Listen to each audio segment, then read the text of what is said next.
Hello friends, welcome to Isha YouTube channel. तो जैसा कि आप जानते हो कि हम लोग ने सेकंड चैप्टर स्टार्ट कर दिया है। तो अभी हम लोग इस वीडियो में अब देखने वाले स्टाफिंग क्या होता है। तो सबसे पहले मैं थोड़ा सा रिकैप देना चाहूँगा। अभी प्लानिंग देखा था हम लोग ने और ऑर्गेनाइजिंग देखा था। प्लानिंग क्या होता है? प्लानिंग मतलब हम लोग को प्लान करना, आगे क्या करना है, फ्यूचर में क्या करना है, where to do, when to do and how to do, कब कहाँ कैसे क्या करना है हमेशा। और फिर ऑर्गेनाइजिंग देखा था। ऑर्गेनाइजिंग में क्या था, हम लोग ने सारे रिसोर्सेज मतलब पैसे, मटेरियल, ह्यूमन रिसोर्सेज सबके सब इकट्ठा किया था, मतलब साथ में लाए थे। हम स्टाफिंग अपने नाम में बता रहे क्या है। स्टाफिंग मतलब कि यही होता है कि हम लोग एम्प्लॉयज़ को अपने कंपनी में बुला रहे काम देने के लिए। स्टाफिंग का मतलब यही होता है कि right man eight right job eight right place and with right qualification, मतलब सही जगह पे सही इंसान को काम देना विथ राइट क्वालिफिकेशन। उसका जो क्वालिफिकेशन है, उसके जो पास जो स्किल्स है, उसके हिसाब से उसको काम देना। तो अभी हम लोग मीनिंग देख रहे थे। अभी मैंने बताया मीनिंग क्या होता है कि अब इस स्टाफिंग के प्रोसेस में हम लोग जो भी एम्प्लॉयज़ है उसको काम करने के लिए बुलाएंगे। सिंपल बोले तो मतलब उनको बुलाएंगे कि हाँ हम लोग किधर काम है ऐसा। तो ये क्या कहता है, staffing is the function of execution. मतलब स्टाफिंग ये होता है कि हम लोग को एग्जीक्यूट करना है, जो प्लान किया उसको एग्जीक्यूट करना। तो ये क्या कहता है, it is the process of attracting, recruiting, selecting, placing, appraising, renovating, developing and retaining the best workforce. तो इसका मतलब ये होता है कि हम लोग एम्प्लॉयज़ को अट्रैक्ट करें, मतलब बुला रहे हैं कंपनी के अंदर, रिक्रूट कर रहे हैं, उनको बोल रहे हैं हाँ ये काम कर सकते हैं कि नहीं। अगर वो हाँ बोलते हैं तो उसको सिलेक्ट कर रहे हैं, उसको बता दें हाँ यहाँ काम करना है तुमको, साइट मतलब उसको प्लेसिंग कर रहे हैं, उसका जो जॉब का क्वालिफिकेशन उसके हिसाब से उसको जॉब दे रहे हैं। अप्रेजिंग मतलब ये होता है कि उसको बताना हाँ ये काम कर रहा है, उसको बढ़ावा देना कि हाँ अच्छा काम कर रहा है, तू बहुत अच्छे से काम कर रहा है, बराबर कर रहा है, तो उसको पैसे देना। अभी वो अच्छा काम कर रहा है तो उसको पैसे मिलेगा, ऑब्वियस सी बात है। फिर डेवलपिंग, उनका डेवलप करना। अभी कोई अच्छा काम कर रहे हैं तो उसको बताना हाँ और डेवलप कर, उनको डेवलप करना, मतलब ट्रेनिंग सेशन रख के उनको डेवलप करना।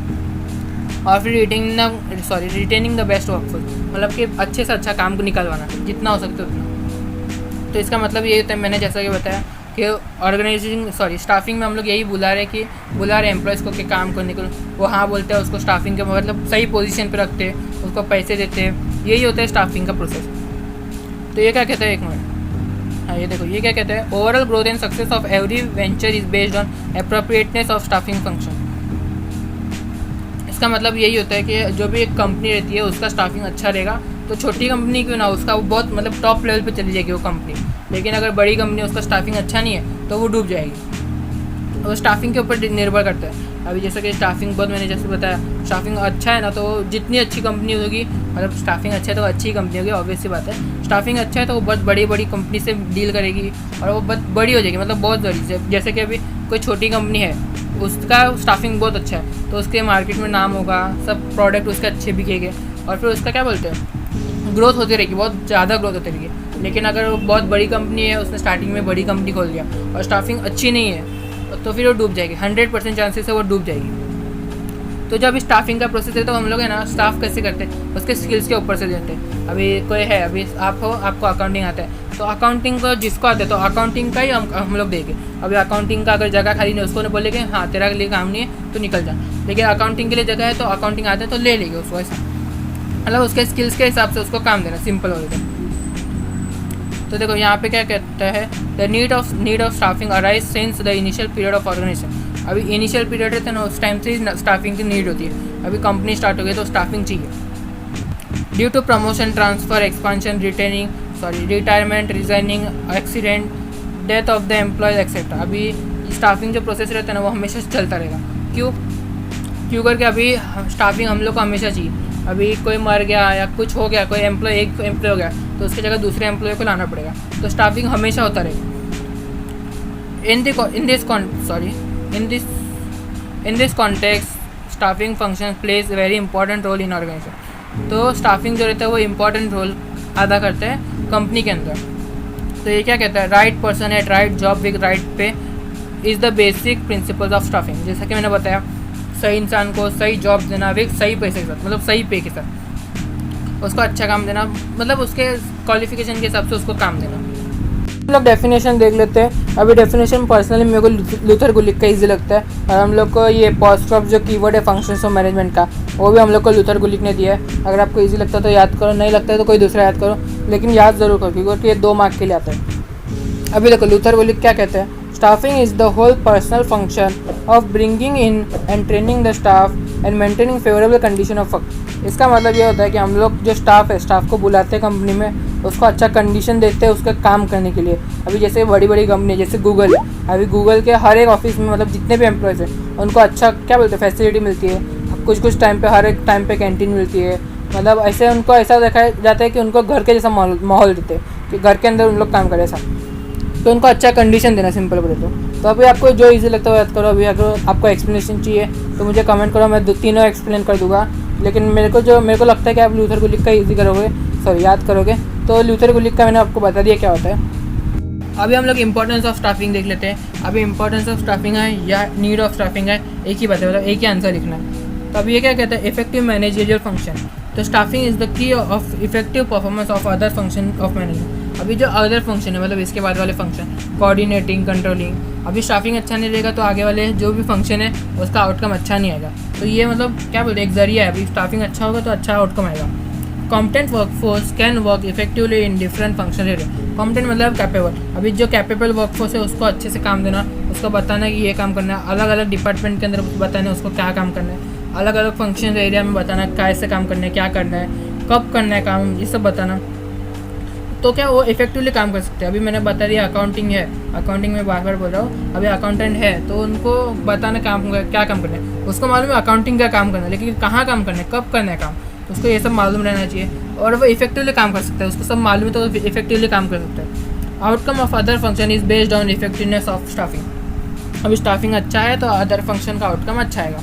अभी सेकंड पॉइंट देख लेते हैं, leads to effective utilization of resources. अभी जैसा कि मैंने बताया था पहले ही कि जो ह्यूमन रिसोर्सेज का बेस्ट यूज़ करना है, जितना हो सकता है उतना अच्छा यूज़ करना। वो कैसे करेंगे, अभी हम लोग को उनको घर जैसा माहौल देना, अच्छा माहौल देना, उसका अच्छा केयर रखना। जितने भी क्या बोलते हैं, जितने भी स्टेजेस है, सिलेक्टिंग, रिनोवेटिंग, जितने भी स्टेजेस है उसके ऊपर उनको अच्छे से केयर करना, उनको अच्छा ट्रीटमेंट देना ऐसा। और उनको ज़्यादा काम नहीं देना, मतलब बहुत ज़्यादा काम नहीं देना, बर्डन नहीं देना उसको काम का। और फिर उसका जो रिज़ल्ट आएगा वो बहुत अच्छा, मतलब इतना अच्छा आएगा ना कि आप सोच नहीं सकते, इतना अच्छा उसका परफॉर्मेंस आएगा। और उसके साथ साथ ना ऑर्गेनाइजेशन का प्रोग्रेस भी होगा। तो अभी थर्ड पॉइंट क्या है, बिल्ड्स कॉर्डियल रिलेशनशिप। अब ये खुद ही बताता है कि अच्छा रिलेशन रखना हर एक एम्प्लॉय के बीच में। अगर अच्छा रिलेशन रहेगा तो अच्छा कम्युनिकेशन होगा, अच्छा कोऑर्डिनेशन रहेगा तो और आउटकम भी अच्छा आएगा। इसके बाद आता है help in human resource development. अभी हम लोग ने स्किल एम्प्लॉय को रख दिया, अच्छे क्वालिफाइड एम्प्लॉय को रख दिया, उनको ट्रेनिंग देना कि अच्छे काम कर सके और उसका डेवलपमेंट करना, सिंपल बोले तो।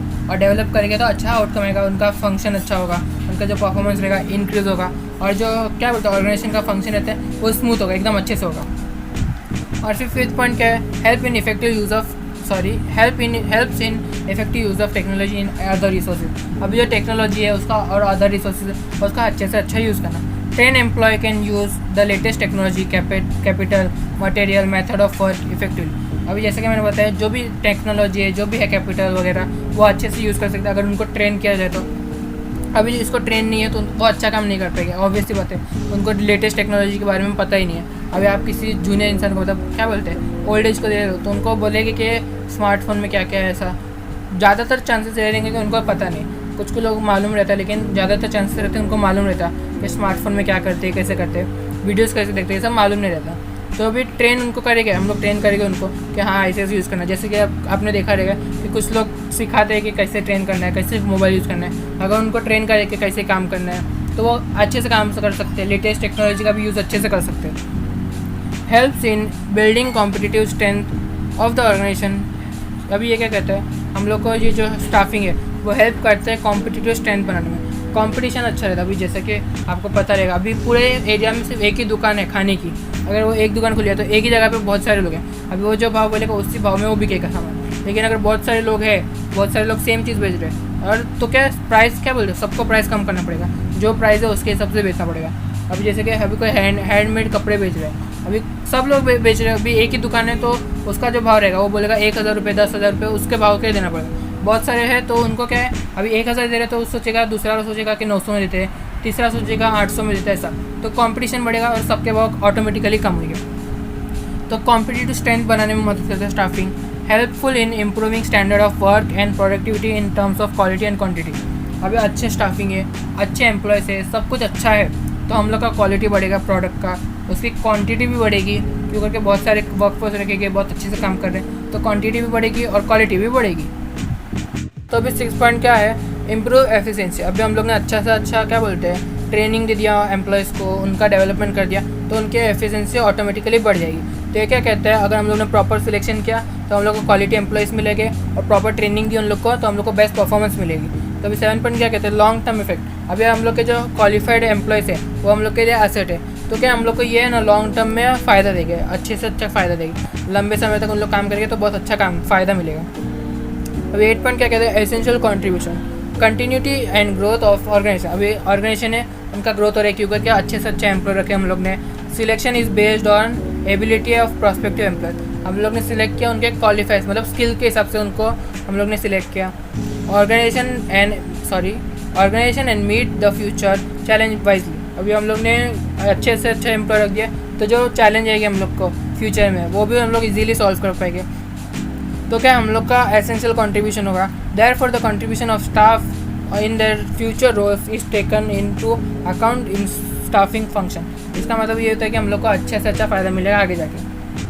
तो अभी 9 पॉइंट क्या है, प्रोवाइड्स जॉब सेटिस्फेक्शन। अभी हम लोग ने एम्प्लॉय का रखा है, उनको अच्छे पैसे मिले, उनको क्या बोलते हैं हेल्प भी किया फाइनेंशियली और नॉन फाइनेंशियली, उनको मतलब अच्छे फ़ायदा ही हो रहे सिर्फ। तो क्या उन लोग अच्छे से अच्छा उनका जॉब सेटिस्फेक्शन रहेगा कि मेरे को अच्छा काम मिला है। उनका जॉब की सिक्योरिटी भी दे रहे कि हाँ तू काम करेगा ही करेगा, ऐसा उनको सिक्योरिटी भी दे रहे। तो उसका क्या उसको क्या बोलते हैं, जॉब है उसके पास, उसके पैसे मिल रहे हैं, ऐसा सेटिस्फेक्शन रहेगा उसको। फिर क्या मेंटेन हार्मनी, मतलब अभी उन लोग को अच्छे से अच्छा पैसे दे रहे हैं। फिर जैसे जैसे उनका इंक्रीज़ हो रहा है मतलब डेवलपमेंट हो रहा है तो उनको हम लोग प्रमोशन भी दे रहे हैं, उनका फ़ायदा भी करा रहे हैं। तो क्या उनका हार्मनी रहेगा, मतलब सबके बीच में हार्मनी रहेगा कि हाँ मेरे को प्रमोशन भी मिल रहा है, अच्छा मिल रहा है। तो क्या हम लोग को इनडायरेक्टली ये आगे जाके हम लोग को क्या बोलते हैं अच्छा प्रोग्रेस मिलेगा ऑर्गेनाइजेशन के अंदर। तो क्या कहते हैं, regular appraise and promotion are given on the basis of the merits. मतलब उनके जो अच्छे फ़ायदे हैं, मतलब वो काम क्या कर रहे हैं, अच्छा काम कर रहे हैं, बहुत अच्छा काम कर रहे हैं, उनके हिसाब से उनको अब क्या बोलते हैं प्रमोशन देना चाहिए, उनको अप्रेज देना चाहिए। क्राइटेरिया इज़ मेड फॉर डली कम्युनिकेटेड एंड कॉन्सर्ट एम्प्लॉय। हम लोग क्या बोलते हैं एम्प्लॉयज़ को है ना एक क्या बोलते हैं एक टारगेट दे रहे थे कि वो अगर उसने अचीव कर दिया तो उनका प्रमोशन होना चाहिए ऐसा।